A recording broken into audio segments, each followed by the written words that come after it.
Option की terminologies क्या है?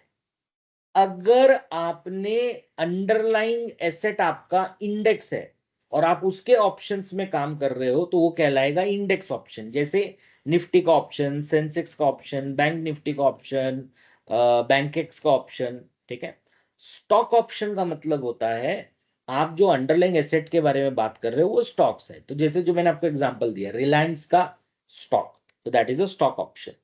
बायर ऑन ऑप्शन मैंने आपको बताया कि आप चाहे कॉल बाय करो चाहे पुट बाय करो। कॉल बाय करोगे तो राइट टू बाय मिलेगा, अगर आप पुट बाय करते हो तो राइट टू सेल मिलेगा, लेकिन राइट मिलेगी, ऑब्लिगेशन नहीं मिलेगा। तो इसको आपको याद रख लेना है। ठीक है। राइटर ऑफ एन ऑप्शन क्या होता है? जो ऑप्शन बायर के अगेंस्ट में खड़ा होता है। तो कॉल बायर के अगेंस्ट में कॉल सेलर, पुट बायर के अगेंस्ट में पुट सेलर। अगर कॉल बायर के पास में राइट टू बाय है तो कॉल ऑप्शन सेलर के पास में हो जाता है ऑब्लिगेशन टू सेल। उसके पास तो राइट है ना, तो आपको जबरदस्ती उसको बेचना ही पड़ेगा अगर वो डिमांड करता है तो।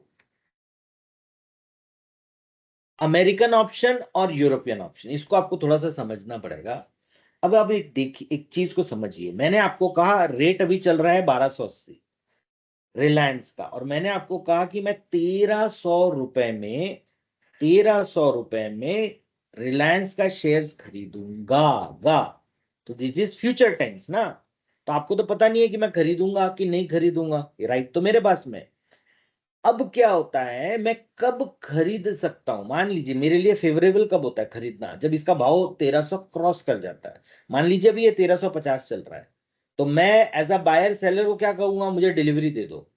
तो अमेरिकन ऑप्शन में आप कभी भी कर सकते हो, आपको कॉन्ट्रैक्ट की एक्सपायरी तक का वेट करने की जरूरत नहीं है। लेकिन इसी के अगेंस्ट में अगर आप यूरोपियन ऑप्शन में काम कर रहे हो तो यूरोपियन ऑप्शन एक ही दिन आपको अपनी राइट एक्सरसाइज करने का मौका देता है, और वो मौका होता है in the event of expiry. अगर रेट ऊपर चला गया, सपोज सपोज आपने कहा था कि रिलायंस 1300 के ऊपर जाएगा, 2 या 3 दिन में ही अगर रिलायंस 1300 के ऊपर चला गया, तब आप क्या करोगे? क्या एक्सपायरी तक वेट करोगे? नहीं, आप एक्सपायरी तक वेट नहीं करोगे। यूरोपियन है तो करना पड़ेगा। लेकिन आप क्या करोगे, आप अपनी ऑपोजिट पोजीशन ले लोगे, क्योंकि जो आपने प्रीमियम दिया होगा ना 20 रुपए, उसकी वैल्यू ही अभी 20, 30, 40, 50, 60 रुपए बढ़ चुकी होगी। तो अगर आप उसी चीज को सेल कर दो किसी थर्ड पर्सन को, तो 20 रुपए में बाई किया, सपोज 50 रुपए में बेचा, तो 30 रुपए आपका प्रॉफिट हो गया। बट याद रखिए क्यों करना पड़ता है, क्योंकि यूरोपियन ऑप्शन आपको अलाउ नहीं करता है अपने राइट्स को एक्सरसाइज करने का ड्यूरिंग द कॉन्ट्रैक्ट। जब तक एक्सपायरी नहीं आएगी वो आपको ये अलाउ नहीं करेगा। ऑप्शन का प्राइस या प्रीमियम, तो जो मैं आपको बार बार कह रहा हूं कि आप रिस्क नहीं ले रहे हो, सारा का सारा रिस्क ले रहा है ऑप्शन सेलर।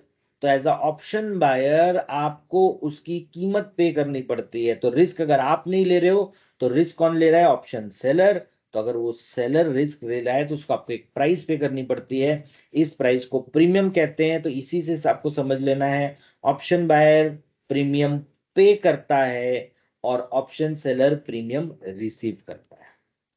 लॉट साइज, क्योंकि मैंने आपको बताया ये डेरिवेटिव है, डेरिवेटिव में लॉट साइज होती है। तो सपोज मैं एचडीएफसी बैंक बाय करता हूं तो आज की उसकी लॉट साइज सपोज 550 है।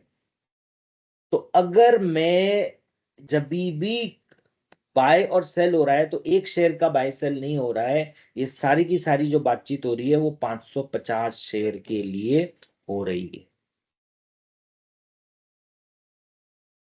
एक्सपायरेशन डेट क्या होता है? जो कॉन्ट्रैक्ट की एक्सपायरी डेट है। स्पॉट प्राइस, बार बार एक वर्ड यूज किया जाता है, spot price, strike price. Stock spot price, strike price. तो अभी स्पॉट प्राइस क्या है, स्ट्राइक प्राइस क्या है, वो मैं आपको बता देता हूं। आपको अगर एग्जांपल याद होगा तो मैंने आपको कहा था कि अभी जो करंट मार्केट प्राइस चल रही है वो चल रही है 1280। किसकी प्राइस चल रही है 1280? ये प्राइस आपकी चल रही है रिलायंस की। तो जो करंट प्राइस होती है उसे कहा जाता है स्पॉट प्राइस, जो हमारे एग्जांपल में थी 1280। हमारा स्ट्राइक क्या था? हमने किस प्राइस के बारे में हम बात कर रहे थे कि ये रेट 1300 के ऊपर जाएगा, तो ये 1300 के ऊपर जाएगा की बात हो रही है। अब क्या होता है, जब मैं कहता हूं कि इसकी प्राइस बढ़ के हो गई 1380, तो ये न्यू सीएमपी है, इसका मतलब ये न्यू स्पॉट है।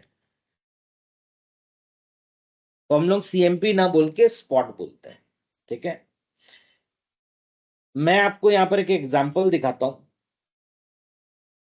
हम जाते हैं NSEindia.com में। मैं डायरेक्टली ऑप्शन चेन मार देता हूं, ये आपको NSEindia.com में लेके चला जाएगा।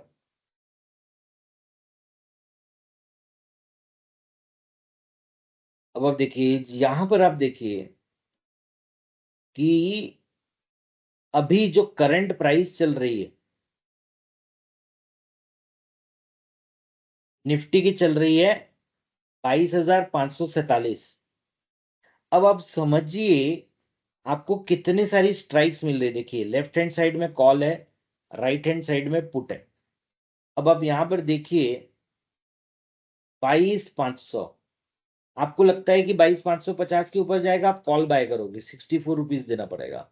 22,600 के ऊपर जाएगा, आपको 35 रुपए देना पड़ेगा। 22,650 के ऊपर जाएगा, आपको 19 रुपए देने पड़ेंगे। 22,700 के ऊपर जाएगा, आपको 10 रुपए देने पड़ेंगे। तो आप खुद सोच सकते हो, आप खुद देख सकते हो कि क्या क्या चीजों के बारे में बात हो सकती है। तो it is like you are betting कि इसके ऊपर जाएगा या इसके नीचे जाएगा। तो एक साइड कॉल है और एक साइड आपका पुट है।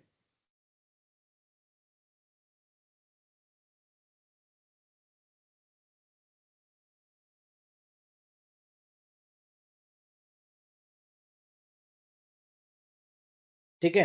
तो अब आप यहां पर देखिए, ये आपका हो गया स्ट्राइक प्राइस। स्पॉट प्राइस भी अब आपको समझ में आ गया। अब ये हो गया स्ट्राइक प्राइस। ओपन इंटरेस्ट वो कॉन्ट्रैक्ट जो अभी तक सेटल नहीं हुए हैं।